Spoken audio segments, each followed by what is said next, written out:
நான் அறையை விட்டு வெளியே வரமாட்டேன். 3 மணி நேரம் அடம் பிடித்த ஒற்றை காட்டு யானை. கோவிலுக்கு சொந்தமான அறைக்குள் புகுந்த ஒற்றை காட்டு யானை. சுமார் 3 மணி நேரத்திற்கு மேலாக அறைக்குள் இருந்த யானையை வாழை பழங்களை போட்டு வெளியில் வரவழைத்த வனத்துறையினர்.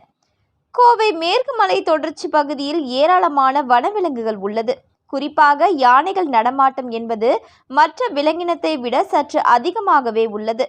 மலைப்பகுதியில் இருக்கும் இந்த யானைகள் பகல் மற்றும் இரவு நேரங்களில் அடிக்கடி மலையோரம் உள்ள கிராமங்களில் உணவுக்காக வருவது வாடிக்கையாக உள்ளது. இந்த நிலையில் கடந்த வாரம் நெல்லூர் வயல் ஊருக்குள் புகுந்த ஒற்றை காட்டு யானை 5க்கும் மேற்பட்ட வீடுகளை சேதப்படுத்தி வீடுகளுக்குள் இருந்த அரிசி உள்ளிட்ட உணவுப் பொருட்களை சாப்பிட்டு சென்றது. இதனிடையே நேற்று இரவு அதே ஒற்றை யானை பூண்டி வெள்ளையங்கிரி மலைக்கோவில் அடிவாரத்தில் உள்ள அன்னதான பொருட்கள் வைக்கும் அறைக்குள் புகுந்தது. பின்னர் அங்குள்ள அரிசி பருப்பு மூட்டைகளை சாப்பிட்டு விட்டு சுமார் 3 மணி நேரத்திற்கு மேலாக அறைக்குள் இருந்த ஒற்றை காட்டு யானையை வனத்துறையினர் வாழைப்பழத்தை போட்டு அறையில் இருந்து வெளியே வரவழைத்தனர். பின்னர் அந்த யானை வனத்திற்குள் சென்றது.